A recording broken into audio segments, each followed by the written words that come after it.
If you want to wait for another 2-3 minutes, we can wait. Good evening, everybody. I'm Sandeep Kulkarni from Dynamic Foundry Group. Welcome you to this 47th webinar. Today's topic is very interesting topic. It is regarding to quality and systems.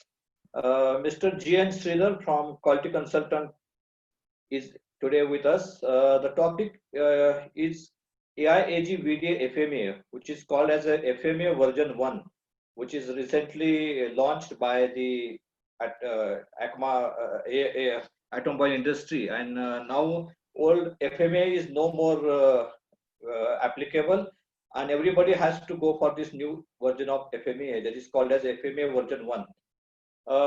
We have to understand what are the changes, basically how we can adopt these changes, and what are the basic difference in old FMEA and new FMEA. So all these things and some case studies will be shared by Mr. Sridhar with us. So I welcome Mr. Sridhar. Thank you very much for supporting us on this topic, and I request him to take over from me and start the presentation. Thank you. Yeah, thank you, Mr. Sandeep. Yeah, good evening all. Hope I'm audible. Yeah, good evening. Thank you for attending this webinar, because as I see in your group, it's highly technical group, a lot of conversations on technical things about foundry castings and all. But this is a non-technical topic. So thank you for taking interest and attending this. So we'll see how much you can understand. Now about myself, as you have already told, I'm also a mechanical engineer with more than 33 years of experience in various industries. I worked in BEML, I worked in Autoliv, and I worked in GE, then Satyam, L&T, Moog Aerospace. So I have been in aerospace and engineering, then automotive, engineering services, and medical domains. Did some value engineering projects, filed 6 patents, all from GE, 1 from L&T, then internal auditor for various standards. And what we are doing is also contributing to EHS community development. That means we are giving interest-free loans for students who are needy of it. They are not able to afford the fees. We give them interest-free loan. We are doing that since past 25 years. Little bit helping the society. This is my background. So you can stop me anytime. You can ask any questions you want. Let it be a dialogue. It's not a training session like. So I want everybody to participate as much as possible. Okay. What we intend to cover is, I want to cover a little bit on the FMEA 4th edition, that is present edition, and definitions, the important definitions, the changes and additions to AIG, VDA, FMEA, the main changes, big changes, then action plan tables. This is the major edition. Action plan, which was not there in the previous edition. We will talk a little bit more on that. Then FMEA, MSR, monitoring system response. This is a huge change, a big chapter by itself. So we will talk more on this later on. Then changeover implementation as to when you should change, what is the timeline. Then I'll give you an example from the foundry itself, because most of you are from foundry background. So I've taken an example from the foundry, how they have done an FMEA for that and how they improve. This is in brief what I'm planning to cover. As a matter of fact, this FMEA is a very huge topic.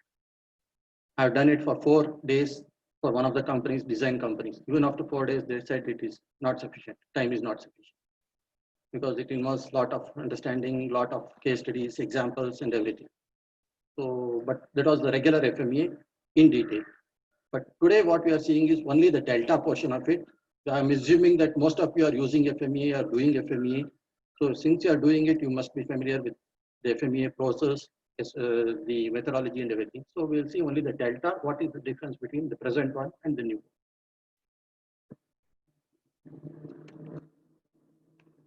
To start with, what is FMEA? FMEA is a risk analysis tool and also a preventive action tool. You know what is risk analysis, because that's a huge change or huge inclusion in ISO 9000:2015. So there's a big full section on risk analysis. As a matter of fact, every clause calls for risk analysis. I think most of your companies are already ISO certified. So you know what is risk analysis, how it has to be done. So FMEA is nothing but a risk analysis tool and also a preventive action tool. So in short, that is what is FMEA meant for. It is failure mode, effect, and analysis. Now coming to the fourth edition, that is the current edition. What was changed with respect to the third edition? So we'll see only the major ones, not the details of all the changes. The reinforcement of the need for management support, it is enhanced. Then RPN levels to drive the improvement, everything over 100 needs to be addressed. You can address even less than that, this is no problem. It is up to the discretion of the company as to which RPN number they want to address and not to address. Then to use other methods to drive improvement, that is severity into occurrence or severity to detection. Like that, you have different combinations which they have added in the fourth edition. It is not only SOD, severity to occurrence into detection. We can use other combinations also. There are advantages and disadvantages in both. Then define and strengthen the understanding of the linkage between DFME and PFME. How do you link DFME and PFME? You know, all the design process, it starts with the design, then it goes to the process. So when you take a new product development, NPD or NPI process, first you do a design. So in that case, you do a design FME, then you do a prototype or whatever it is. Then when you have to do a prototype, it has to go to the shop floor. When it goes to the shop floor, you come out with a PFME. So we'll have to see how you link DFME and PFME. Then the revision to severity, occurrence, and detection ranking table. It was revised in the current edition. Small changes were there with respect to the tables for SOD. Then suggestion that RPN not to be used as a primary means for analysis risk, means for assessing risk. So that's what I said. It's not only RPM, it can be severity into occurrence or severity into detection. Anything, any combination can be used. Then the use of threshold on RPN is clarified. The fact is that is not recommended. So that means to say that, again, I told you, the threshold of RPN is your choice, the company's choice. So even you can address threshold of 50, 60, 70, whatever RPN you want. The more you do it, the better. Then finally, occurrence ratings for number 6 is changed from 5 pieces in 1,000 to 2 pieces in 1,000. That means they become more stringent and they want to see that the occurrence comes down. That means your process is more capable, your process capability is better, your production is better, your quality is better. That is what they want to address. They want to bring in. These are the major changes in the current existing FME. The next, why is it used FME? As you know that it is for quantifying the severity, occurrence, and detection of failures, and also guides the creation of the corrective action, process improvement, and the risk mitigation.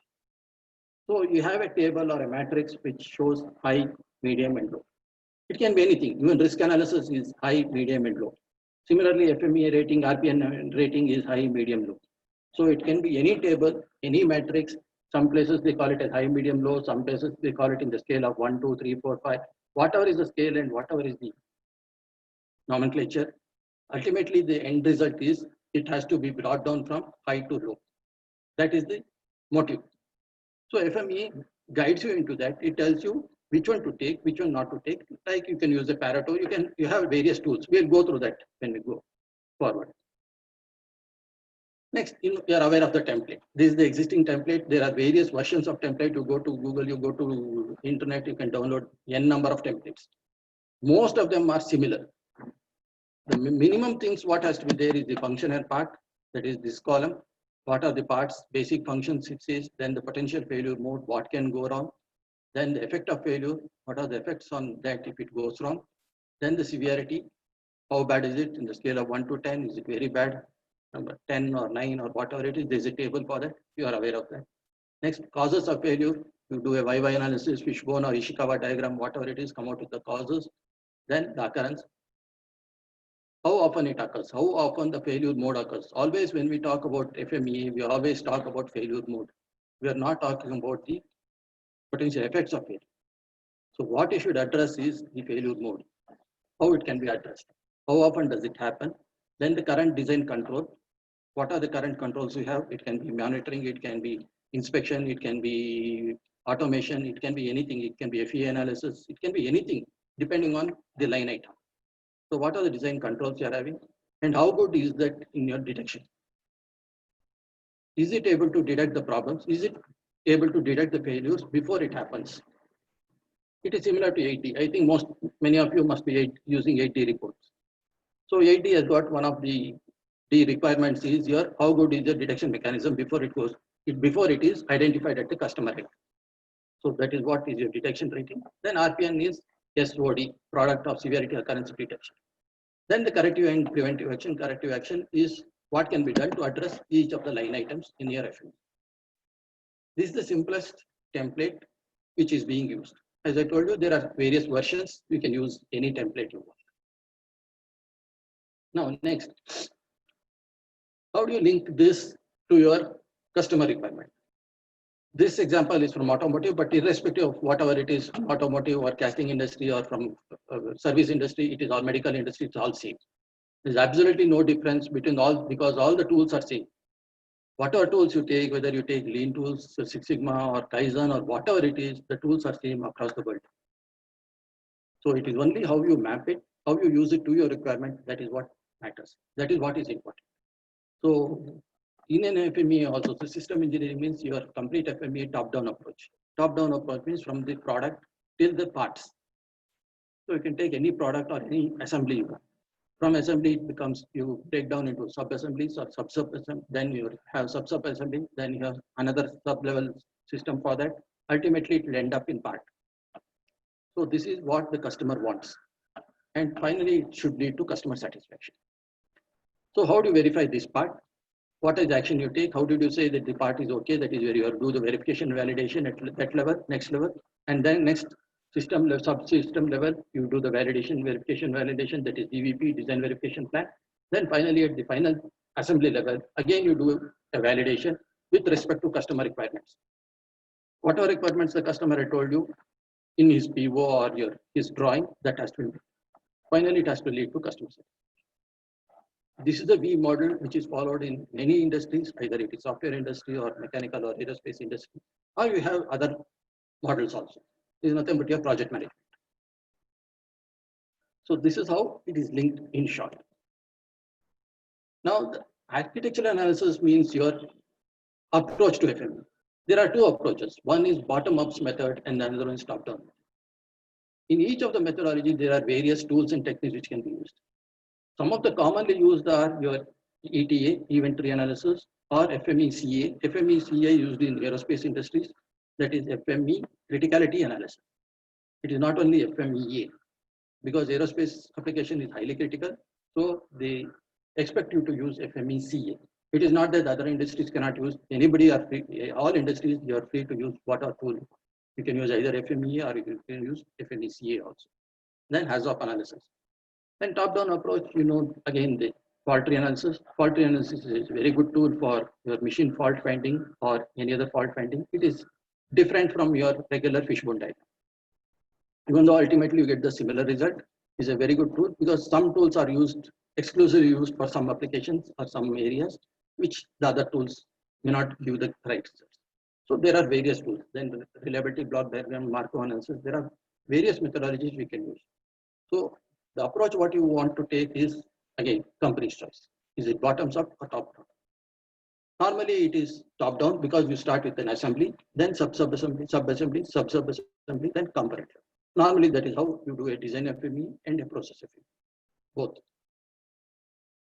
Some of the definitions, major definitions we will see in FMEA.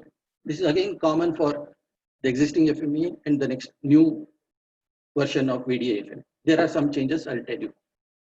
First one is the failure symptom. It is an indicator that alerts you, usually the operator, to fact that the failure is about to exist.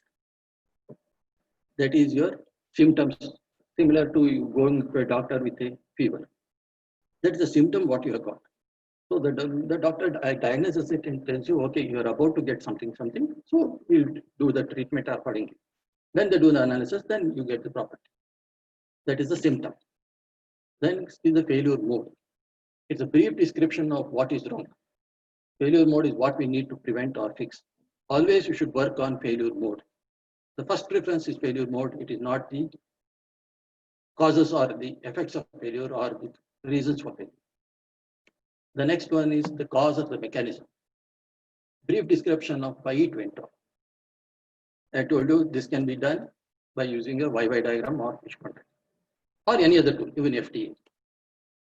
Next is failure effect, which is the consequence of failure modes. So pay attention to the definitions of mode and effect. You should not mix up the definitions because what is different is this. I've taken examples from a foundry industry so that it is more appropriate. The failure mode is these things.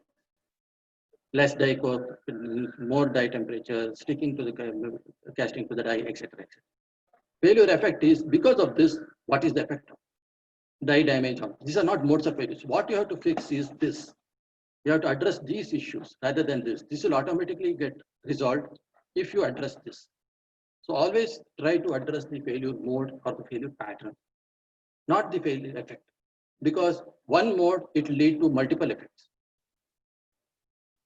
Okay, so you should be very careful about your definition as to what is failure mode, what is failure effect. If you identify this properly, then your FMEA table will be proper. Then you'll be addressing the right cause. Otherwise, there will be a mix-up. Next, severity. It estimates how severe impact the failure effect would be. Occurrence. What is the prediction for each failure cause occurring based on the type of control. Next, frequency. This is a new addition in VDA FMEA. So there is a difference between frequency and occurrence. So here they use the term frequency. It is a measure of likelihood of occurrence of the cause in the relevant operating situation during the intended service life. That means you have any product, you do any product or design any product and give it to the field.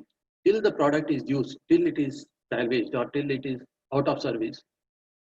What are the likelihood of occurrence of the problems? That is the frequency. Occurrence is on the shop floor, frequency is during the intended life, that is at the customer end. So in the new VDA FMEA, they try to address this. This is more important because this is what is experienced by the customer, not this. Next one is your detection. You know how to defeat the relative effectiveness of the system to prevent a potential failure mode or cause. To detect the failure mode, that is your detection mechanism. The next one is monitoring. Again, this is different. This is in the VDA FMEA. It is a little bit different compared to detection. Monitoring is a measure of ability to detect and fault or fail during the customer operation. Again, everything, whatever we talk about VDA FMEA, it is addressed or directed towards the customer requirement. So these two are the additional definitions. There are other definitions. So the major ones is the frequency and monitoring. So we'll see this when we go to the table.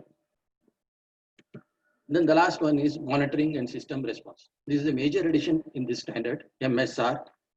FMEA MSR are intended to help maintain a safe state, that is safety and regulatory requirement. So what they are trying to address is the safety and the regulatory requirement.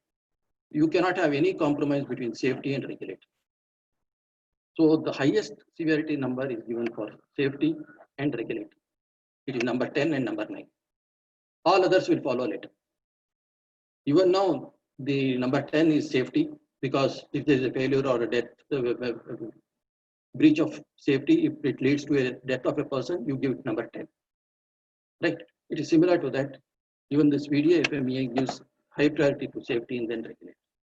So these are some of the changes in the definitions which has been added in VDA. Now, for example, these definitions, what we saw, putting it to an example, equipment is a furnace or a tube boiler. Failure is what happened, catastrophic failure of a welded joint, etc., etc. Then failure mode, how it has happened, is by fatigue. So this is the mode of failure. This is what has happened. The root causes, you do a YY analysis and all that to change. It may be because of poor feed water treatment, rapid firing. There are so many causes. Once you do a root cause analysis, you'll come to know this. Then your MSR, defined by the safety and compliance. What are the warning system? What was there? What are the compliance standards which has to meet? What are the safety precautions that you have taken? All that related to safety and compliance are in your MSR. This is in brief how you map it to your component or the system level. Next, what must be done before an FMEA starts? Everybody knows it's a teamwork. It starts from your QFT. Then you start with do a brainstorming session.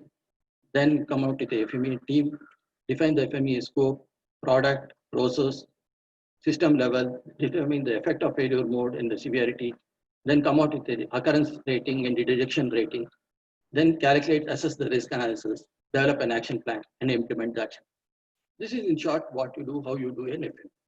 It all depends, it starts from your data collection. When we come to the case study, you'll understand it better.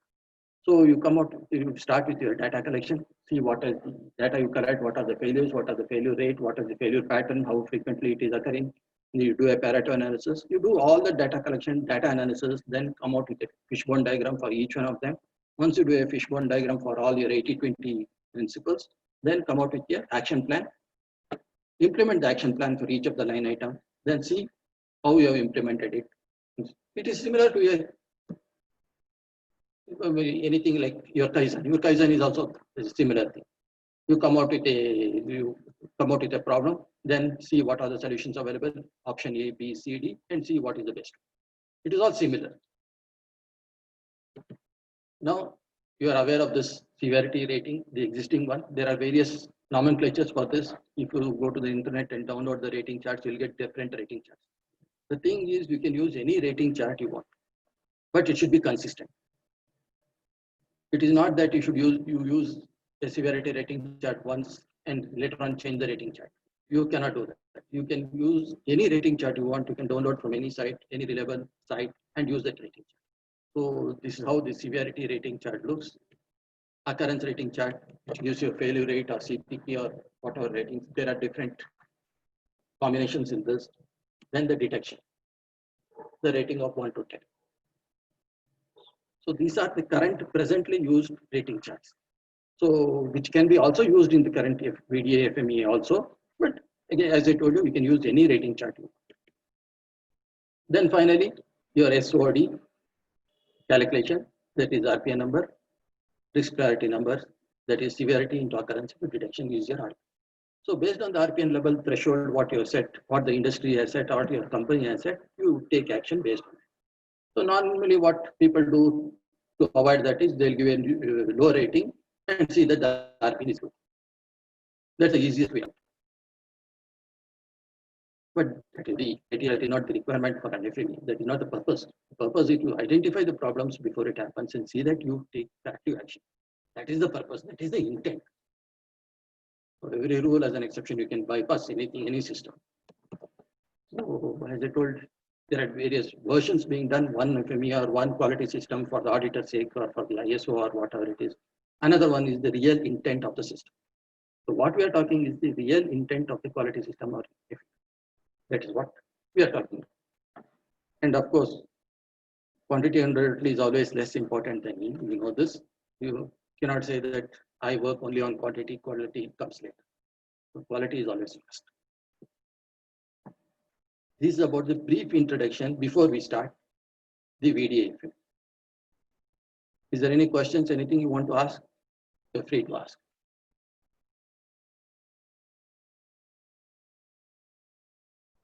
Anyone?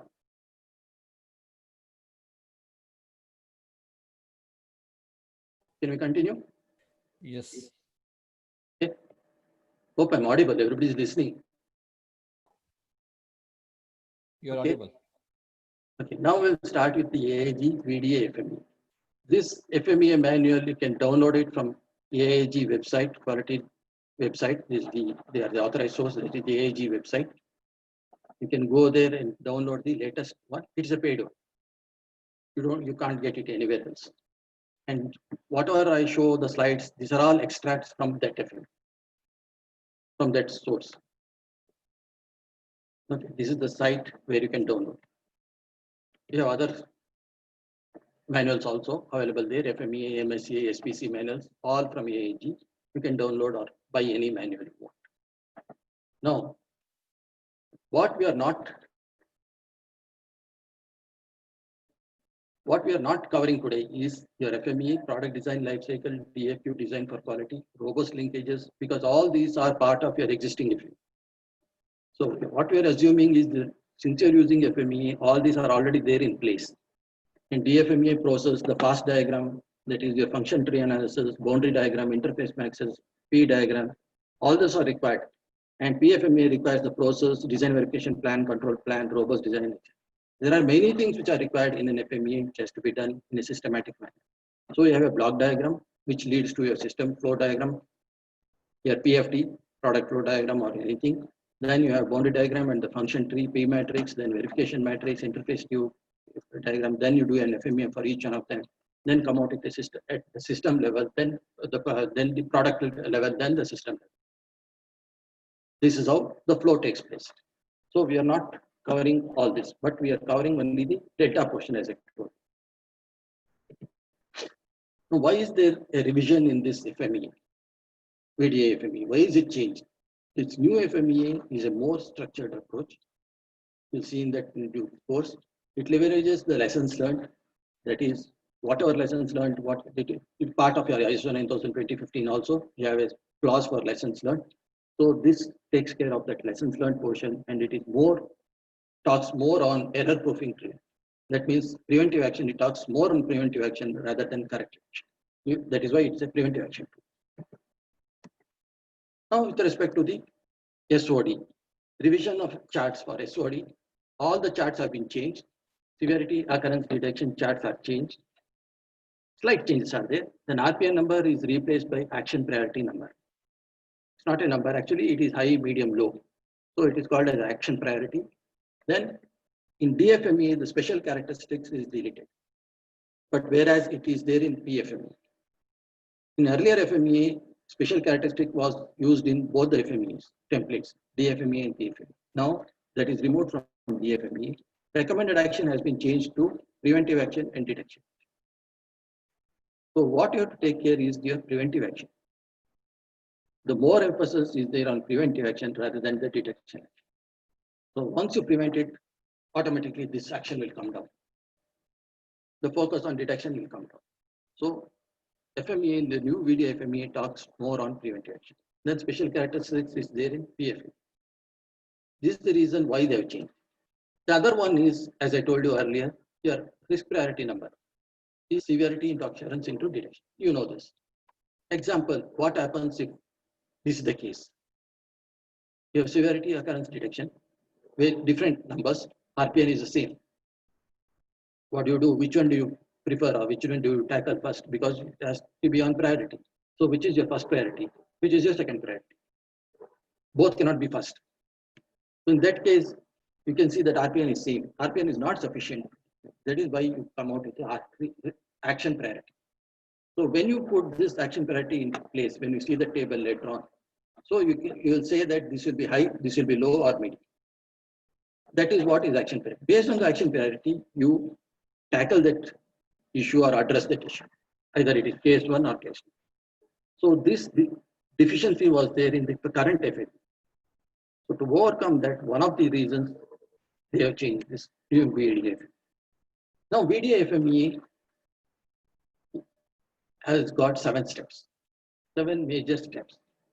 So step 1 is planning and preparation, then structure analysis, function analysis. It comes under system analysis. Then your risk analysis and failure analysis is part of step 4, 5, and 6. That is failure, risk, and optimization. And 7 is documentation. You document whatever you have done up to 6. You document. That is only communication. To your PDCA cycle, you do a plan, do, check, act, right? In your any PDA cycle, that is what is your plan in stage. Then you do, then you check, then you act on optimization, then you document it. So anything you do, it follows the same PDCA cycle. That is what ISO also stands for, because that is why the ISO is standardized. Because all the activities, it follows PDCA. Now coming to step 1. In brief, this is what it is. Then go to each step later on. First one is the planning and preparation, which talks about the project, scope of project, what is in, what is out, what is in scope, what is out of scope. It is done following a 5-step, 5T methodology. We'll see that in the next slide. What is 5T? Then FMEA kickoff meeting, similar to any project management. Step 2 is a structure analysis. It talks about your risk, analysis for the system and subsystem and component level. Risk is also there in step 5, but it has to be addressed here. Then step 3 is a function analysis in terms of intent and function. what each function does, what is the intended function, is it okay or not okay, leads to a comprehensive relevant failure analysis. Then that goes to step 4. Then step 4, failure analysis, is your type of failure, why it has happened, the causes for it. Identify the failure modes and effects. That is your step 4. Then based on that, for each of the item, you come out with a risk analysis. Risk analysis, again, it can be SOD or S into O or O into D, any combination, you can use that and come out with the action priority as high, medium and low. That is your risk analysis. Then address high, next you address medium, next you address low. Then optimization, you can use any optimization technique you want. You can use a design of experiments, you can use a robust design, you can use Taguchi analysis, you can use any optimization design you want to improve the design or the process. If it is design FMEA, improve the design. If it is a process, improve the. If it is a process FMEA, improve the process. And finally, it is the documentation. End result is documentation. This is in brief your 7-step process of your new VDA FMEA. Now the benefits what you get from this is increasing multidisciplinary team approach. It is more oriented towards risk analysis, similar to your ISO 9000 document. It enables the senior management to comprehend and review necessary action items in your MRM. It need not be in MRM, it can be even design review. Obviously, it goes through a design review. Anything you do, because FMEA is a design tool. So once you do an FMEA, it has to go through a design review. So once you go to a design review, obviously you know what is high, medium, low priority. So it will help the management to identify what is high, medium and low. Is it addressed properly? Is it taken care properly? Otherwise, in the previous one, RPN number, you cannot, it will get hidden, it is camouflaged. These are some of the benefits for in this step. Now coming to the first step, we'll see all the 7 steps in brief, what each one does, and what are the benefits and what are the changes with respect to the existing effect. Step number 1, it is planning and preparation. Planning and preparation at complete system level and the process level. It is overall company level. So you have a design department, process department, you have manufacturing and the customer. So at every stage, it is complete cycle of how you plan it and what is the product life cycle. It is similar to your process flow diagram or PFD or process interaction map, what you have written in ISO manual. ISO manual, in the first section, you write the process map, right? So that is what this talks about. So planning and preparation, it involves your 5T approach. That is your intent, timing, team, task, and tools. Intent is why you are doing it, what is included, what is not included, what is in scope, what is out of scope. That is your intent of doing FMEA. Then the timing is when it has to be done. Obviously, you know when the FMEA has to be done, it has to be done at the beginning of the design cycle or beginning of the process. You know that, but this is what you have to write down. Then the team, what are the team structure, what is your CFT, cross-functional team, who are the members, who will do what. The responsibility may be 5W1H format or the RACI matrix, you can use any tool you want. Then task, who will do what and when it will be done. That is again, you can use a 5W1H format.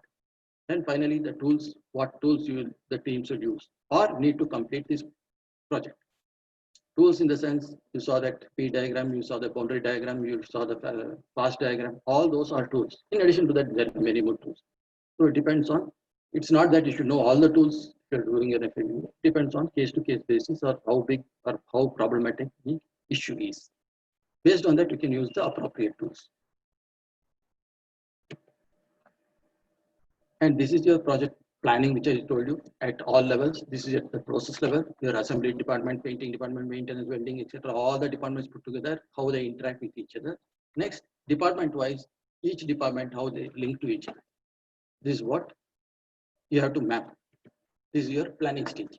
Overall planning is, then it comes out, you come out with the highest priority, the must process and highest level process, want process. That is what is your wants. It can be done using your QFD also. QFD also will give a similar output. So you can use QFD as one of the tools. So direction from high level to the low level, all processes that can impact product quality have to be considered. That is the receiving and delivery, that is your incoming process till the delivery, that is your complete end-to-end of the company.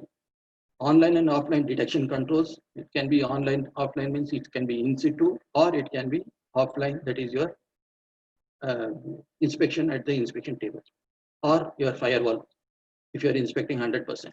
It can be anything.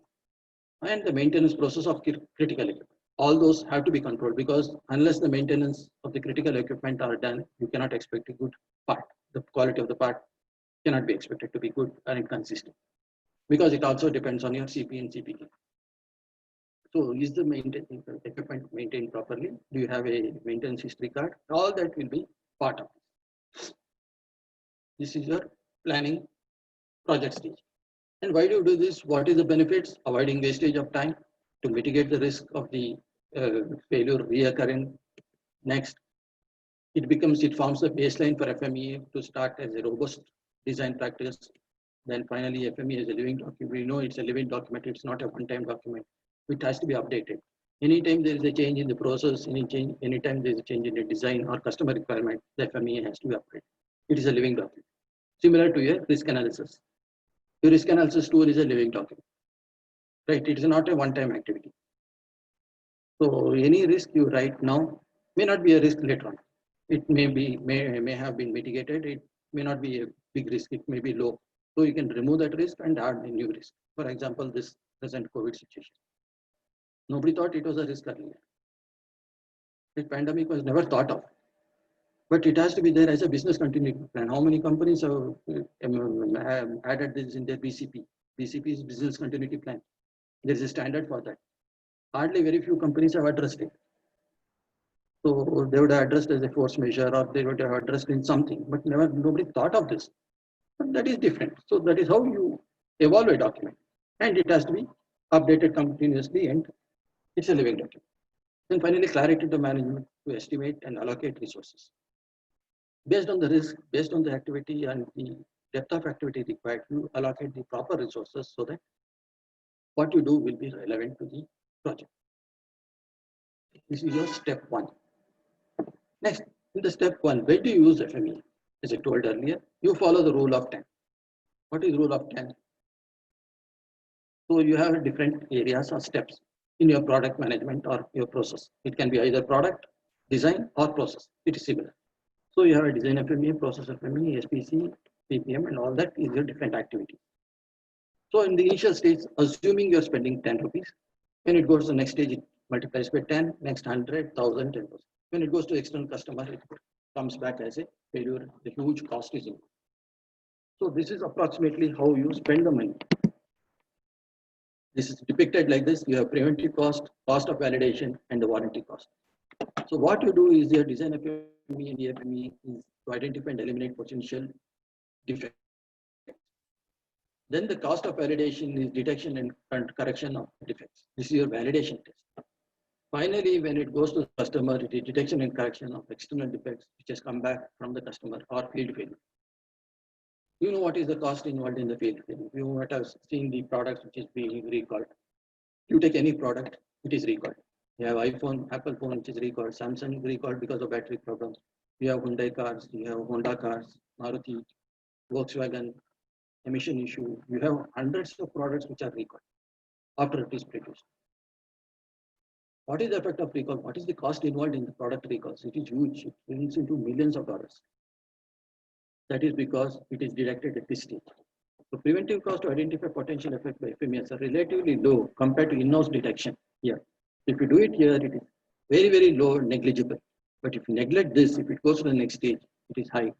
Even here, if it is neglected or by oversight, you leave it and have the problem at the customer end, it's a huge penalty and overheads to the company.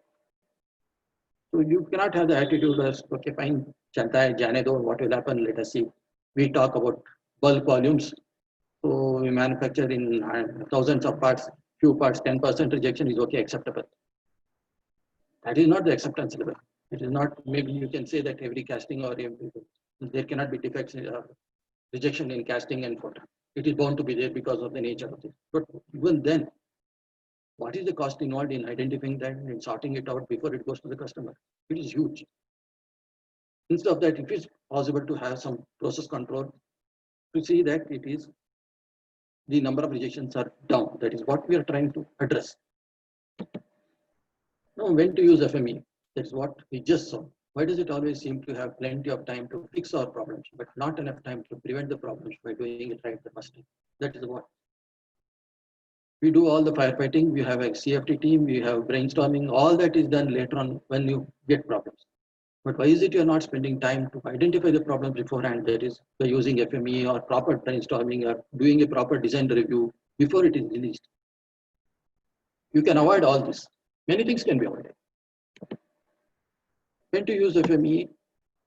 There are three instances where you use an FME.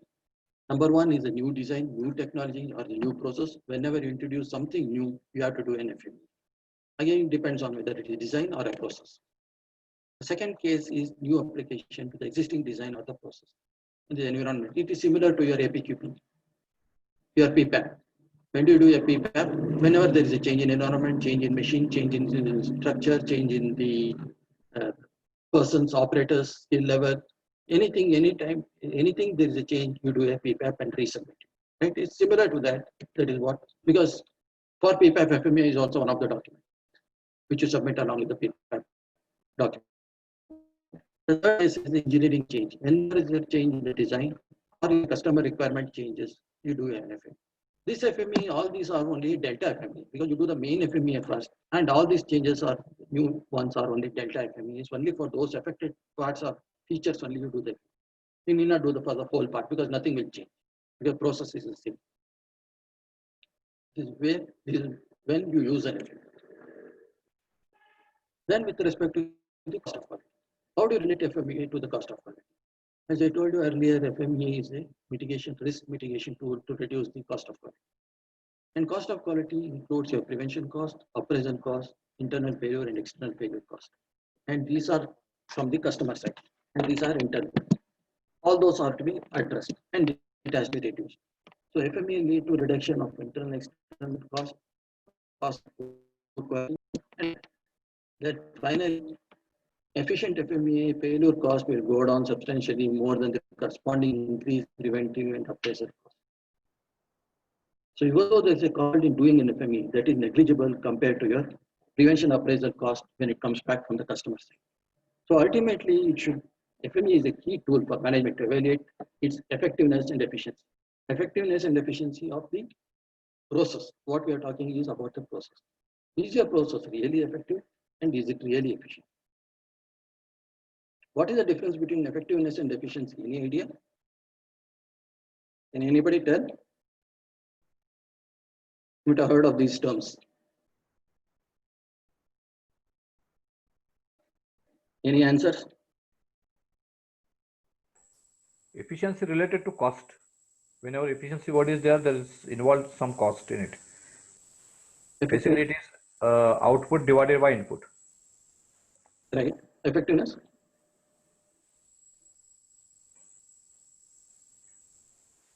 Effectiveness is reaching your target or achieving the goal.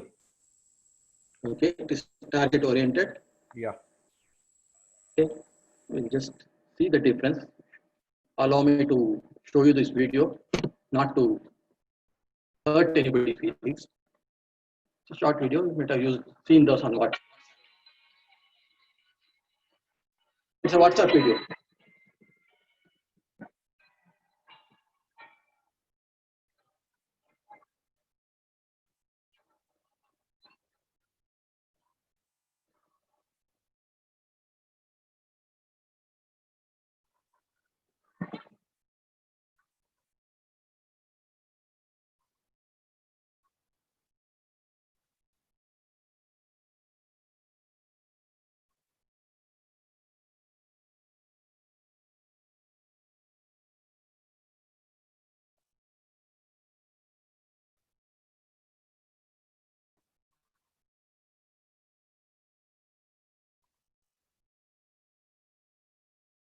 Okay, I think this explains the efficiency and effectiveness. As you told, effectiveness is always targeted towards the target, end result and the goals. Is it met or not met? You may be 100% efficient, but if it is not effective, it's of no use. So if you see the standard ISO 9000 or any standard, as a matter of fact, everywhere throughout the standard, it talks about effectiveness. Nowhere it talks about efficiency. But what you have to measure is your KPI, metrics, and all that. All that's are numbers. So you have to meet the numbers. You can use control charts or you can use whatever tools you want. But finally, it is the numbers which are your meeting. Your output also, yield. Yield has to be 100%. Or if you have set a target of say 90%, 95%, it has to meet OTD, on-time delivery. All are numbers. So is your process effective or is it efficient? We are not talking about efficiency. Right? So it is like operation successful, patient died. It is not that. So what we are talking, we just talked is your cost of quality. So it has got a cost of quality, good quality and poor quality. Good quality also you have some cost involved, prevention cost and appraisal cost. Your FMEA cost comes here. But even then the cost related, because of this prevention cost is much lesser than the cost which should have happened here. Cost of poor quality is internal failure cost, external failure cost, your scrap, rework, process delays, 8D reports, your CAPA, correction, downtime, so many problems are there in internal failure cost and external failure. This is from the customer side. Loss of the customer, sort out repairs, lower company cost, customer returns, warranty. Then what is the loss of business? Everything is your failure cost. So that involves your problem solving. Finally, problem preventive action. So this is what we are talking is your this area preventive and appraisal cost will reduce. Automatically this will get addressed. This is your cost of quality. Now coming to step number 2, that is your structure analysis. Here what has been done is boundary diagram. You create a boundary diagram for your existing product or part or process, whatever it is, based on the type of FME you are doing. So once you do a boundary diagram, because this boundary diagram, as I told you, it's part of your existing FMEA version. There's nothing new. It is the same thing. So we'll start from this, assuming this is done. Boundary diagram talks about your prevention and detection. The new VGA FMEA, as I told earlier, it talks more on prevention and detection rather than the process. So prevention talks about your process, quality. Then finally, detection. How good is your process? Is the process able to prevent the problems from occurring? So it can involve operator instruction, it can involve machine capability, that is your CP, CPK, it can involve process monitoring, again your control charts or whatnot, any tool you use. And finally, detection, it can be visual inspection, sensory inspection, or patrol inspection, whatever inspection you want, but all that inspection costs money. So if you have a reliable, robust process in place, the detection time or detection cost will come down. So the ultimate goal is to see that this cost comes down rather than. So invest more here, so this will get reduced. This FMEA aids in that. For a design FMEA, prevention cost describes how a potential cost results in a failure mode may be mitigated, while detection controls are intended to detect, not mitigate the potential effect, because it's a design FMEA. So it is for detection. It is not for mitigation. But whereas for in process FMEA, process controls eliminate failure design risk, as well as detection control that detects in failure or miss.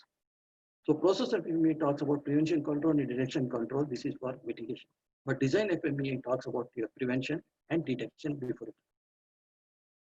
So this can be done in various ways. It can be POCA-OK, it can be foolproof design, fail-safe design. There are various design methodologies which can be used. You can use any type of design methodology to ensure that you have a prevention control in place and also a mechanism in place before it happens. So this VDA FMEA gives more preference and more weightage for prevention versus detection. That is why you have 2 columns in this extra, which was not there in the earlier template. Now the difference between 4th edition, that is the existing, and the VDA FMEA is your definition of the substance system is analyzed. The interfaces between the target and adjacent system is given more important, and selection to which aspect of the design will be analyzed, which is your design depiction or your process depiction. Is it your design or process? So the emphasis is more on the selection. This is what is different from your existing FMEA. We need not worry about these slides. This is just for academic interest because we are talking about differences. This will automatically, when you start implementing it, will come to know. The next, how do you do design FME and DFME and PFME? You follow the same steps as the 7-step methodology of the regular FME. Regular FME is your standard FME. The 6 steps involve the same thing. First step is the scope definition, then structure analysis, function analysis, failure analysis, risk analysis, and optimization. It is the same for DFME and PM, except for very minor changes, which we'll see later. Otherwise, it is same. Use the same template. Now, design FME contains, as I told you, you have a design FME that goes into your PFME. For design FME, you get the inputs from your boundary diagram, block diagram, or P diagram, anything. This becomes your input for DFME. And your DVP is your report, which also can be input. It can also be an output for DFME. Then you have a PFD, process flow diagram as for process FME. Then process control plan, various control plans, which is part of your documentation for your PFME. So the failure effects and the product characteristics are there in the PFME. Then process FME contains information that needs alignment between failure effect, severity of failure, and the modes of failure. That is how it is structured. The last but not the least, you should understand that not all failure causes of a design FME are failure modes in PFME or MSI. So it's not that everything which fails in DFME will fail in PFME. Because PFME, the process can be more robust. You can have a Pokayoke process in place, so that will automatically take care of design failure. Suppose that you have done a design where it involves placing a washer. So if you say that the washer cannot be placed upside down, because you can have a Pokayoke mechanism in your process, which will take care of reversing the washer and placing it. It cannot be done. So it will be more robust. But design will not take care of that. Design will only say use this because of standardization or for whatnot. You would have specified that in his BOM. So not all failure causes of a design FME or failure modes in process. You'll have to remember that. You need not address all. Next, the step 2, it is the linkage between DFME and PFME. How do you link DFME and PFME? If you have seen earlier, DFME talks about your failure mode, as I told. That is the central point. You always address the failure mode. Failure mode associated with the effects of failure and the cause of failure. And for each cause, you monitor it. And each monitoring cause which is being monitored, you have a system response that is nothing but your corrective action for this. And once it is done, you have a mitigated failure effect. You see how it is mitigated by view of your data collection. And that is okay, you implement it. Maybe you implement it on a pilot batch. One pilot batch is okay, then implement it on a full-scale regular production. That is how you link each other. Now, do that, you have 3 action paths. One is path 1, that is your function or features or requirements. Is it being addressed? If it is severity of 9 or 10, yes, you have to take action. Then path 2, what are the causes for that? Can causes be prevented or the occurrence, can it be changed? Yes, you take action. And path 3 is how can the causes or the failure mode be detected, that is detection, the severity, occurrence, and detection. How good is your intended method for detection? You take action.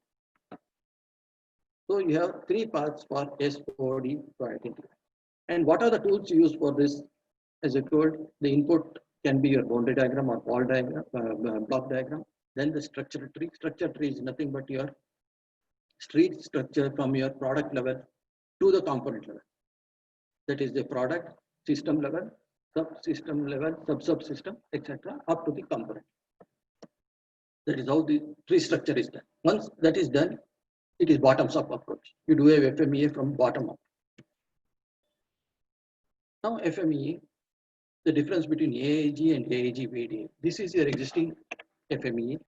This is the change. In the revised VDA FMEA, you have the impact to manufacturing. Again, that has been split into impact to plant and shipment. It was not there in the earlier FMEA. So what does this mean? Impact to plant means how your plant is getting impacted. What are the problems you are having in your plant? And what is the effectiveness of your process control, design, identifying mechanism, or detection control? And ship to plant. That is mean your customer. How is the customer affected? That is the impact to manufacturing. Then eliminate or reduce the problem charge back to the customer containment activity. That is, if there's any problem, you send one person for segregation. You identify the complete part, you do the segregation, then give him the good parts, take back the old one, and maybe they replace the old defective parts. I don't know, many companies they follow. It depends on the part or product. So what is the cost involved? How do you eliminate this? Then the manpower sent to customer is just what I do. So how do you eliminate this? Is your VDA. It gives importance to this, and this is what is addressed. Next, PFME occurrence and detection. What are the changes for this in VDA FME? Occurrence is based on robustness of preventive action. Earlier, it was based on only detection. Now, how robust is your preventive action mechanism in place? That is what I was telling about your effectiveness. Is your preventive action controls effective or not? Then, detection based on maturity of the detection method. Since how long are you using this detection mechanism or detection method? Is it good enough? Is it matured? Or is there a scope for improvement? That is how you give the rating. The rating of 3 or 4 more stringent, because you have a different rating chart for SOD. You have to use that chart. And required control rejected by the robust system prevent from rating of 3 or 4 made more stringent. This rating is made more stringent compared to your regular AAGF. Then what are the tools used? Your YY analysis, fishbone diagram or Ishikawa diagram, whatever it is. Use that man, machine, material, millennium, person, or mother nature, whatever it is. You use that as a tool to identify the failure causes. This is your PFME structure. Next is your step 3, that is your function analysis. Function analysis assumes that a parameter design or the process design or the P diagram is done. This is what is a P diagram. P diagram is your parameter design diagram. So this talks about your noise factor, control factor. This is your almost equivalent to your special causes and special causes and common causes. Your noise factor and control factor. Then your signal input and output response. What was this process intended to do? What are the inputs for that and what are the outputs? This is your P diagram. This is the input for your step 3. This has to be done, and this is same as your existing FM. There's no change. Now in the step 3, your focus element is your failure mode. As I told earlier in the beginning, you always talk about failure mode. So failure mode is the failure to perform an intended function. So higher level element, what is the failure effect? What happens in the event of a failure mode? If this happens, then what is the higher level element? How is it getting affected? Next, lower level element, failure cause. Why is the failure mode happening? So whether you go in for higher level or lower level, you always talk about or address failure mode. So this is your failure chain model, which has to be addressed or depicted in your FME. Concept of failure mode comprised of failure effect, failure mode, failure cause. So always identify mode as the central agency or tendency. From there you check for the higher level and the lower level elements. And what is the tool you use? Again, you can use a correlation matrix or your QFT type. You can use other tools also. These some of the common tools which you use for step 3 to identify the failure chain. Because QFT identifies your customer requirements. It talks about your what's and hows, because that is why it's called a house of quality function deployment. Now, what are the changes in this step? Identification functions. It is designated as 3 levels: high, focus, and lower. That is high, medium, low, or anything. And in the statement of subfunction requirements to the next level. Just showing the previous slide. So it can be higher level or lower level, which enables the function. That is high level requirement. Focus element is your mode. Higher level is cause. This is it. This is your step 3. This is how it is transitioned from FMEA one level to another level. That it can be a design FMEA or process FMEA. You can start from anywhere. Level 1, it goes to level 2. You can still do a design FMEA for that. Level 3 process, you can do a process FMEA based on this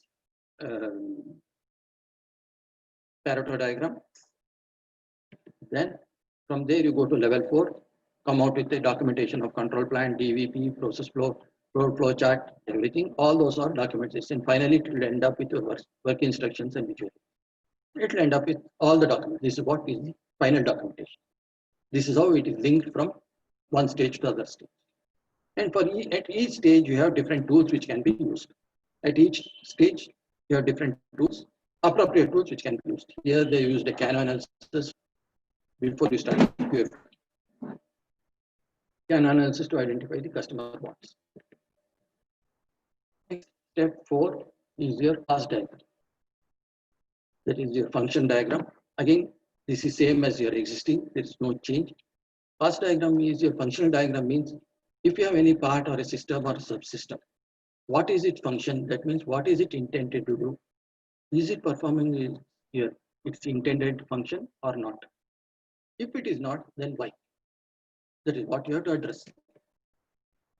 So changes in the severity level, that is what I told you earlier. Level is always, severity level is always 10, applies to safety. And 9 is always used for non-compliance with regulation. That means 10 is always reserved for safety, 9 is always reserved for your statutory regulatory requirements, regulation. If it is not complying, you have to give 9 and 10. And all other ratings, it is your choice. You can select from the table. The similar table for SOD, it is a similar table which was there earlier. SOD evaluation for design and process FME is required for each failure chain, which we saw earlier. That is a mode, failure effect, and failure cause. For each one, you come out with a SOD, severity, occurrence, detection. For each of this, it is same as the earlier effect. And what are the tools you use? Again, YY diagram. That is nothing but your fishbone diagram. Or you can use FTA, fault tree analysis, based if it is machine fault finding, because FTA is good for better for machine fault finding. And regular fishbone diagram is used for any type of fault finding. It's generic. And this is the SOD table. This is only part of it. You have 10, which talks about failure, that is your safety effect. Then 9, it is non-compliance for regulator. And all others 8, 9, 8, 7, 6, 5, 4, 3. This table continues. This is just a snapshot of the one portion. So this table is available in your FMEA book. Next, step 5 is your risk analysis. Which one? Where do you do a risk analysis? Similar to your ISO 9000 document. We have started with this. This is your FMEA stage 1, failure mode avoidance boundary diagram. You do the interface diagram, schematic mistakes or robust design. Then this is your system level or subsystem level. From there you have an FMEA. When you do an FMEA, come out with risk analysis. When you do a robust design P diagram, relationship diagram, robust design techniques, all that is your done here. Then you can use any reliability tool. Then finally the DVP, design verification plan. So what you are doing is your FMEA in the risk analysis. FMEA is also a risk analysis tool, as I told earlier. Now, how do you do risk analysis? One type of risk analysis is similar to your ISO 9000 2015 manual. There you do a risk analysis. So you have a risk analysis template, you have a risk analysis procedure, you follow it. Other one is based on your FMEA. FMEA, DFMEA, PFMEA, and MSR.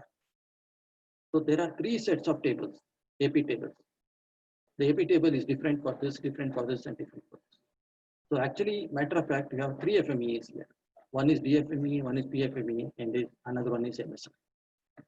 Earlier, this was not there. The current FMEA, this was not there. Now we'll see each one, what is different in each type of FMEA. The occurrence ratings are changed. It includes the newness of technology because there is a lot of technology changes. It can be IoT related, it can be any technology change. Based on the technology change, the occurrence ratings have been changed. They are incorporated.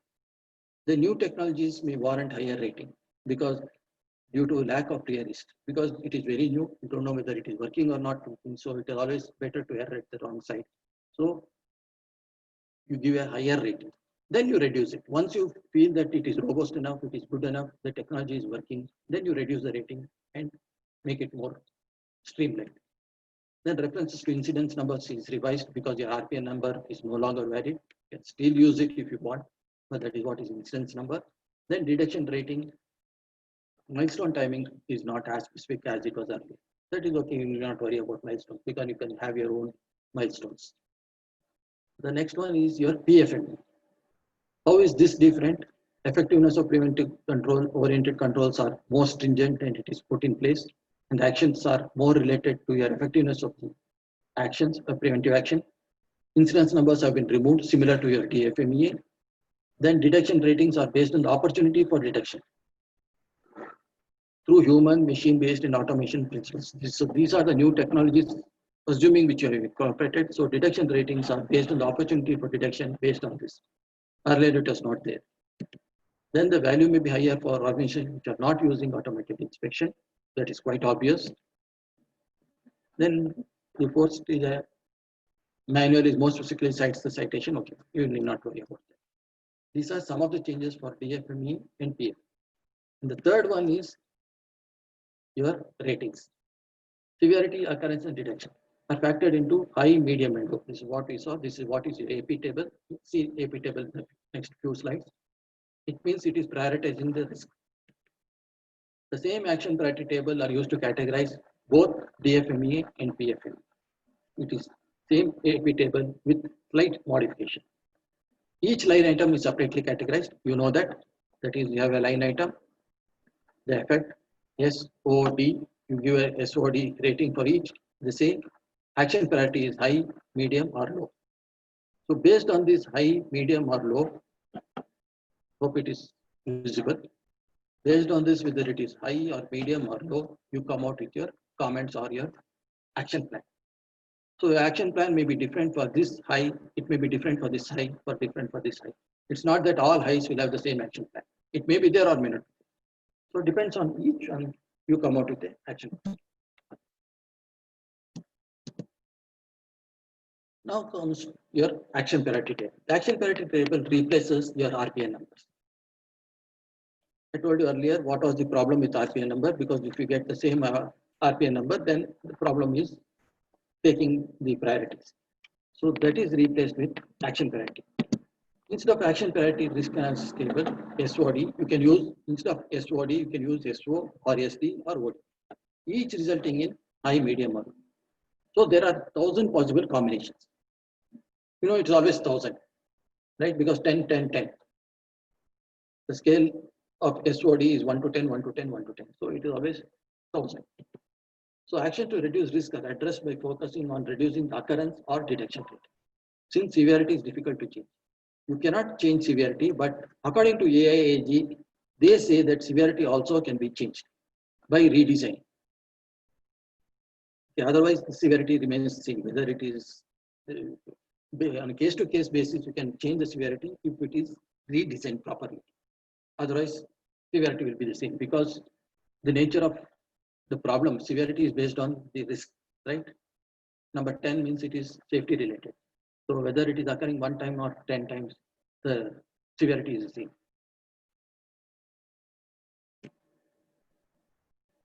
This is an extract of the table, SOD. This table runs for about a couple of pages, because all combinations are there. Severity of 9 to 10, occurrence of all combinations, then detection all combinations, then it is accordingly it is high, medium, or low. This is how it is defined in your action plan table, which is there in your manual. So SOD is considered at the same time while weighing the severity as highest. If you take SOD, then first priority is given for the severity, which is the highest severity, then it is occurrence, then it is detection. This is the order in which you take to address the issues. First you address this high severity, then high occurrence, then high detection. This was there earlier also. So if you see the new FMEA format, it looks like this. This is a huge format. It is much more column and more laborious than the previous existing format. So you have the detection mechanism, design. If you see here, there is no special characteristics mentioned. In the earlier format, the special characteristics was indicated. Now that is removed. Because this is DFM. Once you fill up, you get the report. This is your DFMA report. This is nothing but your filled up format. So nothing great in this. Next, PFMEA action priority logic. Again, you have severity, occurrence, detection. It is similar to your DFMEA. Then based on that, you have action priority as high, medium, or low. Each one is defined. if it is this combination, if it is high, why it is high? You have a definition. So that means to say this FMEA, video FMEA is more objective, whereas the previous one was highly subjective. It is left to the team's decision whether you give it a severity of or RPN number of XYZ. It was the team's decision. It is highly subjective. The boss feels that no, it is okay. Fine means you reduce the values. But here it is not like that because it is all defined. Everything is numeric. It is quantified. So you cannot make a mistake. And again, this table also runs for about 4 or 5 pages because all combinations are there, should be there. Now, if you see here, what the detection, it starts from 2. 2 is the lowest. It cannot start from 1. What is the reason for that? The reason is that detection and occurrence cannot be 1 because occurrence, if it is 1, it is impossible without detection 1 and vice versa. So that is the reason for PFME, it doesn't start with 1. It always starts with 2. You'll have to remember that because this table is already fixed and you have to use this table. You cannot use any other table. I have only given the reason. Now, if you see the PFME spreadsheet, you have special characteristic, which is mentioned here. This is not there in your DFME, but in PFME, you have to include that special characteristic symbol. So once you fill up this, it becomes your report. Same as your DFME report and PFME. Next, action priority tables. As you seen earlier, it is high, medium, and low. What is high, medium, and low? It talks about high priority, medium priority to be reviewed by the management, and the low. And it's not a prioritization for need of actions to reduce risk. So it's not in say that you have to address this and address this. It talks about the definitions. Minimum statement, no further action is needed, must be included. You can stop at any stage you want. But once you stop, you have to write this statement that no further action is needed. This is a mandatory statement which has to be written in your FM. And if you say high, medium, and low, the definitions are high means we must either identify an appropriate action. This is a mandatory requirement. Medium means it is should. This is also a mandatory requirement. Low means it could. This is optional. If you want to identify the requirement, you can. Otherwise, you can. This is optional. But once you identify that as high and medium based on the action priority table, you have to address it. There is no choice. That is why this FMEA, VDFME is much better than your existing FMEA because it forces you to take a decision and forces you to improve your process. Unlike the existing one. The benefits of this I've already seen clearly favor the error proofing. Action priority is considered as high, medium, low. Even those with the detection controls are effective. Next, actionable and implementable error proofing solutions are fastest in this. So you'll get sure results. That is some of the benefits of your AP tables. Then the last but one step is your step 6. Reliability based optimization. As I told you, you can use any tool. You can use your design, robust design technique. You can use Taguchi analysis. You can use design for experiments, DOE analysis. You can use n number of tools which are there for your validation or your optimization. Or you can use even experimental results. You can use FEA analysis. You can use anything. Mold flow. You can. N number of tools are there. Example of your MSR. What is MSR? Just to give an example, I'll take an example from a braking system, a car braking system. It takes longer distance of vehicle to stop. You know that worn out brake pads, if you press a brake, it takes longer distance for the vehicle to stop. Quite obvious because it is worn out. 60 to 70% of the people ignore this failure and say it's okay, fine, chalta hai, it's okay, even if it stops at instead of 5 feet, it stops at 10 feet, it is okay, I'm used to that. And then 0.05 people realize this problem when they actually meet with an accident. If you meet with an accident, you feel, yes, I should have taken action. I should have taken a preventive action. Or preventive maintenance was not done. That was the reason why you met with an accident. So that happens. That realization comes only when you meet with an accident. So to prevent that, what they have come out is your MSR. In MSR means it is nothing but your sensor. Just imagine that you get a signal or you're saying that your pads are worn out. That you need to be changed.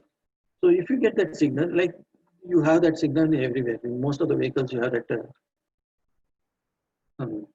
signal or beep coming out for maintenance. That is, your maintenance is due.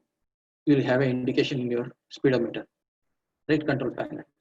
So like that, you have a lot of indications which can be, it can be audio visual. So which gives an indication. It can be a Poka-Yoke method. In the braking example, now which process can such an alert or safety system be? Is it in process or your manufacturing process? It is not a process design. Since the process design people do what is designed, it is not manufacturing related. It is always MSR is applicable to product design, because this is where you build the robustness into the design. This is where you build the system design or the process design. So in the design, you come out with all eventualities of failure. You come out with all plan A, plan B. You have redundancy design built into this. Right? So you have the MSR applicable to product design. Various examples are your seat belt not on, you have a beep signal, audio visual, engine waiting, or these are all in your automotive. Similarly, you have in medical field, you go to a hospital, the door is not closed, your OT room or your X-ray station, you have a red light coming up. That is nothing but your warning. So in that, don't enter. So like that, you have hundreds of examples. So even though MSR have been introduced to ensure safety goals required by this standard, this is for automotive related safety standards, 26262 for road vehicles, which is applicable to all function related, because FMEA is introduced by big three, Ford, GM and Chrysler. They were the people who started this FMEA. So it's all based on automotive, but even then every company uses it, whether it is medical or aerospace or automotive or service industry, they follow the same methodology. But it was started from there. So it talks about functional concepts and ASI, automotive safety integrity design. So FMEA for monitoring system considers how the systems can fail while being used by a customer. So that is your monitoring system response. That is nothing but your feedback from your customer. When he is using, how safe is it or is it failing? So while 26262 automotive standard, FMEA study is widely followed in all industry segments. I told you, every industry, they follow FMEA. Even though it was started by automotive and big three, it is a common concept used across industry. This is why FMEA is required. Now, FMEA is most often used as a supplement. Where is it used? It is supplement to TFMEA. As I told, MSR is for TFMEA. It is not for TFMEA. It is used to define the scope of the system and the detection mechanism. Then it is system response work as they're intended to do. Whether your system is intended to do this work, is it doing it or not doing it? That is what it monitors. And if the system does not contain active passive response, there is no need to conduct a FMEA MSR at the design stage. So it's not that you should conduct FMEA MSR everywhere. If the system doesn't contain active or passive monitoring response component, that means there is no monitoring system, then you need not conduct. But most of the cases it is there. So you have to conduct it. Now, as I told you, how do you conduct? One way is your mistake proofing or your Poka-Yoke. It must be there everywhere. Every field, every company has got Poka-Yoke mechanism. Poka-Yoke is of two different types. A defective product can be a prediction or detection. So what we are talking is prediction. This is better than this, always. So prediction to stop abnormality, control nonsense. There are various methods of doing it. To stop, finally, to stop control, it becomes your Poka-Yoke. Poka-Yoke is your foolproof. And Poka-Yoke, in that the various stages are elimination, prevention, replacement, facility. This is in order. First, you try to eliminate. If it's not possible, at least prevent it. If that is not possible, try to replace it. Or finally, nothing helps.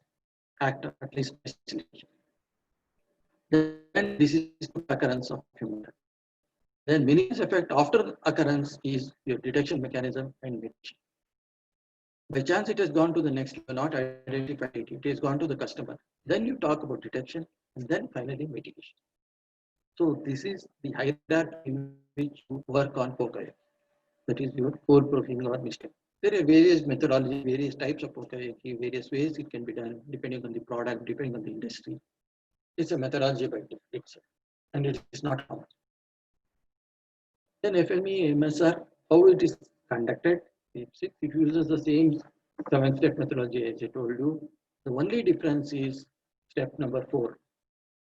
Step number 4 is the component can detect or monitor a failure system.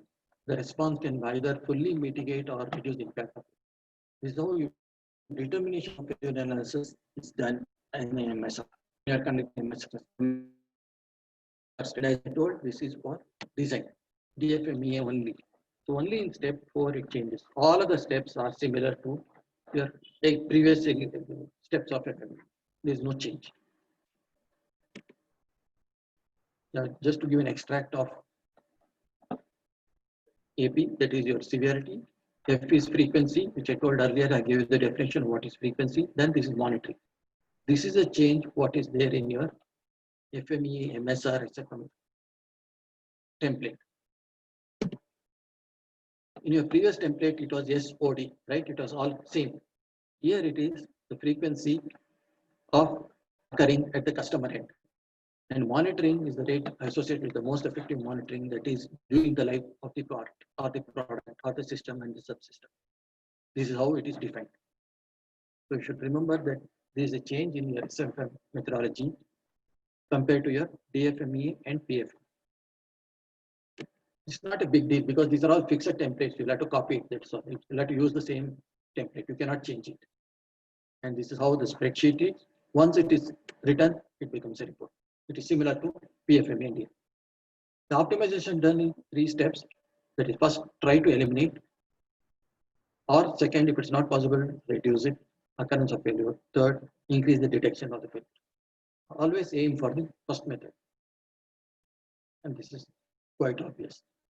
The final one is your step 7, result documentation.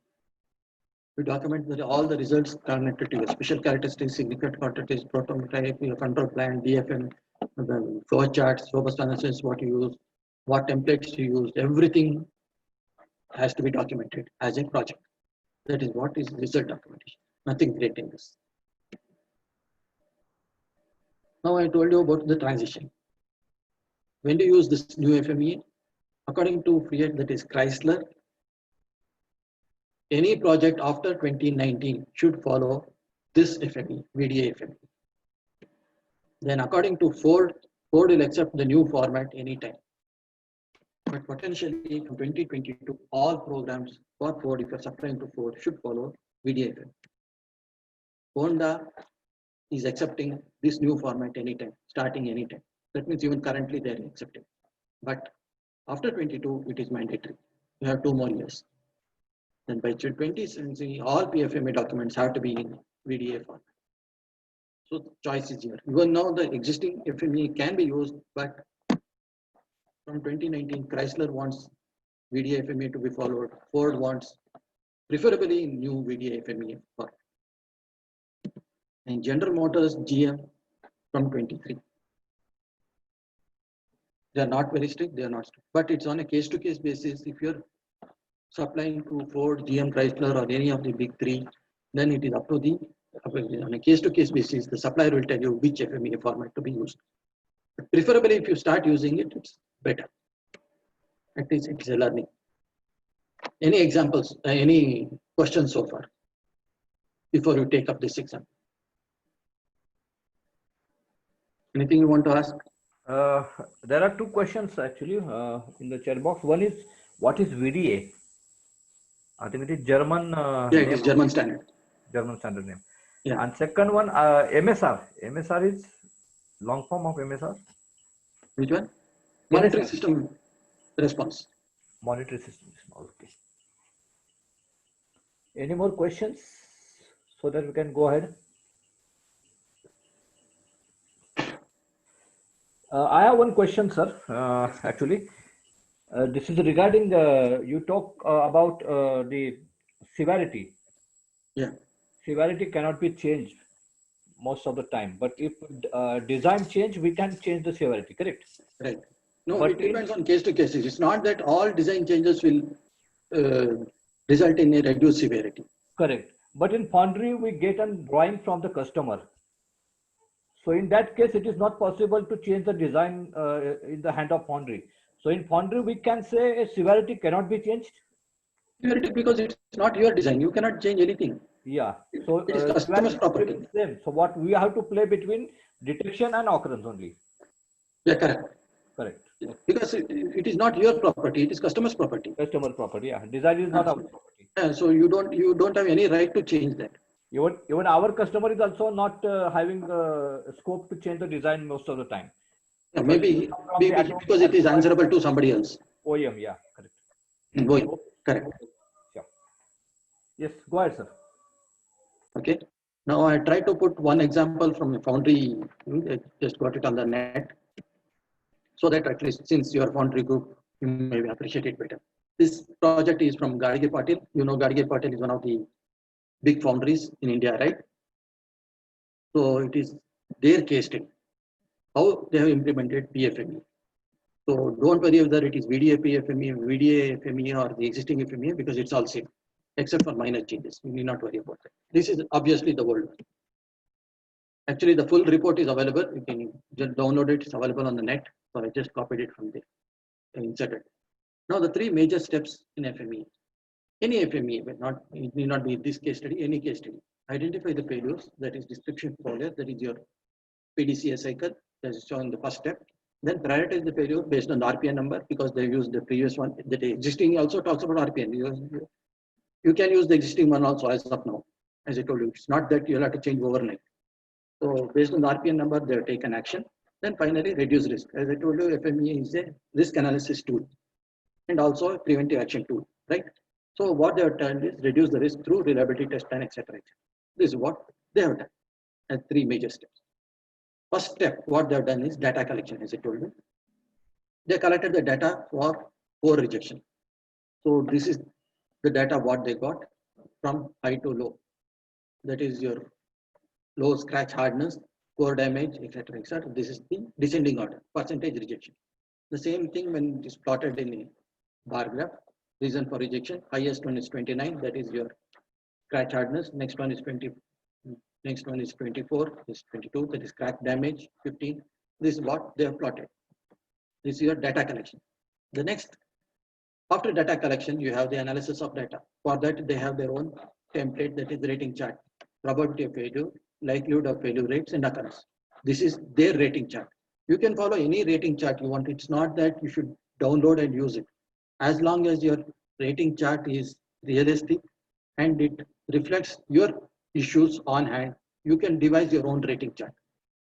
For SOD, it is allowed, but continue to use the same thing, don't change. So FME occurrence and evaluation chart they have come out with. Next, what they have done is the Pareto diagram. For the same data what they collected, low scratch hardness is the highest 24, 29 occurring 29 times, core damage 24 times, this is 15 times. So when you do a Pareto, you have that 80-20 principle, right? This is the cumulative percentage. So if you take 80 from here, you come here, draw a line. That means 1, 2, 3, 4 should be addressed. You should address low scratch hardness maximum. Core damage is the next highest occurring. Then RBs in mixed condition is the next highest occurring. Cores not cured is the next highest. So according to 80-20, 80 means this is the Longinus curve. Wherever it meets here, you draw a vertical line. Wherever it cuts, all the points to the left of it have to be addressed. So for each of them, you have to address it. You have to do a fishbone diagram, but nobody prevents you from addressing this.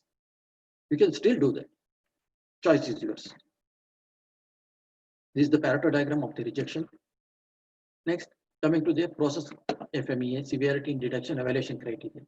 They got the effect, criteria, severity of the effect, detection criteria, and rank. Again, they have come out with a table for different criteria, high, medium, or low, high, moderate, or low, and they have their criteria fixed. So based on this, they have given the rating. This is the analysis of data. Next analysis, what they have done is cumulative percentage rejection of cores. That means the first one is rejection is 29%, that is 29%. Next, damage or crack is 24, that means cumulative is 29 plus 24 is 53. Next, resin balls mixed is 53 plus 15 is 68. Uncured cores, this plus this is 81. So this is cumulative, which you saw in your Pareto chart. The first 4 have to be addressed. That is what they have done. This is the first 4. Low scratch hardness, damage crack, resin walls, uncured cores. And rejection per year is the data. Monetary loss because of this first 4, the major ones is 20,35,000. Percentage rejection is 81%. They are costing 20.35 lakhs. This is the analysis of data for top 4 of the problems. And that is coming from your Pareto diagram. Next, core rejection and subsequent monetary loss for all the 9 problems and top 4. Percentage rejection, of course, is 5.8 to approximately 6% of the problems. This is what they have calculated. The monetary loss is the cost of failure per rejection of the course, and it is taken as a measure of risk. That is your risk analysis. That was the project criteria when they started with. They said the risk has to be reduced. This cost becomes greater if the origin or detection stage of the core failure becomes further apart. This is what I told. Based on when you do an FME, is it at the start of the project, or the middle of the project, or the end of the product life cycle, or when it goes to the customer? So it depends on which stage you are doing the analysis, data collection, and corrections. So much of money is lost. So it's always done at the beginning, as early as possible, so that you can save. Next, they have done the FMEA implementation. They have taken all 9 points, whichever was noted. For each of them, first one is scratch, less scratch hardness. What is the causes? What is the recommended action? The next, what is the cause? What is the recommended action? Damage course, cause and recommended action. Next, third one, resin balls, again, cause and recommended action. Fourth is uncured cure. Next, we have 5, 6, 7, 8. Spongy core solid. Each one is recommended action, cause and recommended action. The last one is 8 and 9, unfit core, poor finish. So they come with causes and recommended action for each of the problems. Next, what they have done is percentage correction, that is your RPN calculation. So you have the table, they have come out with the table for SOD, old RPN number, S into O into D, then SOD based on the new RPN number based on the recommended action. They implemented all these recommended action for each of the things, then come out with a new RPN. So this was the earlier RPN number 192 for the first part, the first line item. It has come down to 168. Damage crack course 126 come down to 108. Similarly, all of them. This is in the same order, blowholes, code field. 108 has come down to 9. So that means percentage reduction of items is this. You can have the cumulative percentage also later. Next, what they have done is the core rejection subsequent monetary loss. So what is the savings they have calculated? Savings is percentage rejection of the course after implementation 3.75%. Percent reduction in rejection after implementation is 36%. Huge improvement. Then finally, the core rejection subsequent monetary loss, okay, as I told, percentage contribution of rejection by 4 significant items, 1, 2, 3, 4, this is the descending order. Percentage rejection in rejection due to the most significant problems of these 4 is 28%. This is the improvement what they got. Now the results. What did they achieve? Low scratch hardness of the course due to this. It was because of the mix-up of the greatest and that had the highest RPN number. Next, all the problems with great RPN number are considered. They didn't stop at 4. They considered all 9. Even though 4 was the top priority, all 9 they have considered and they have taken action. The management of the foundry wanted to reduce the rejection below 5%. But unfortunately, they ended up with 36%. Okay, so there's no scope for the next project. That's what they did. Okay, you still have scope for improvement. You can still do another project and try to reduce it further. There's always scope for improvement. So even though the management target was 5%, they achieved 36%. Huge reduction. So finally, what I would like to say is, if you are doing FMEA, even if you are doing it for the first time, you cannot give any reason saying that this is the first time I'm doing, I don't know anything. Don't be the one who says data or information was not available and the department could not prove it was unsafe to allow the operation. This is challenges fatal disaster. You know about this. The failure of this, finally they have identified it as the O-ring problem. Nobody thought that O-ring would cause a disaster, where 7 of them died, plus billions of dollars lost. Mission failed. So it is not the small, you will have to take into detail or even the smallest part, you will have to see that, think that it can fail. There is a chances for failure or it may be a probability for failure. That is what SFME is meant to do.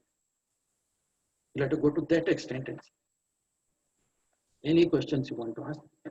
This is in short about your VDF. So if anybody wants, can always call back, write to me, or if you have any projects, you can always see how we can associate and do some projects.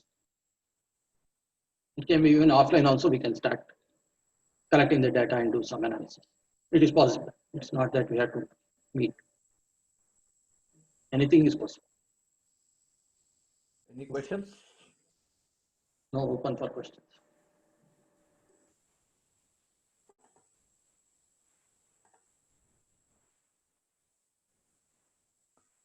One question is there in chat box also, whether to wait for customer to ask us to change the version of FMA, or we should go ahead with the change. Better you can go ahead with the new one so that it will be at least a practice session. There's nothing wrong in implementing a new version. Customer will be happy. It's always better to go for the betterment. Yeah, it's always better because there are advantages in this. As you saw, the advantages is it does away with your RPN number and comes out with your action priority. So customer will be happy if you implement this. Okay, I'm not seeing any questions. So thank you very much, sir, for your excellent presentation, and so practically you have explained all the things in detail. And the final example was also very good for the foundry fraternity to start implementation. Thank you very much for your support and your time and your presentation. Thank you. Thank you. And thank you all the participants. This recording of the webinar will be uploaded on the YouTube. So you can share it with your friends and your colleagues. And you can also go and see it again and again if you have any doubts or any clarity required. So thank you. Thank you very much, everybody. And nice time. Good night. Okay, good night. Good night.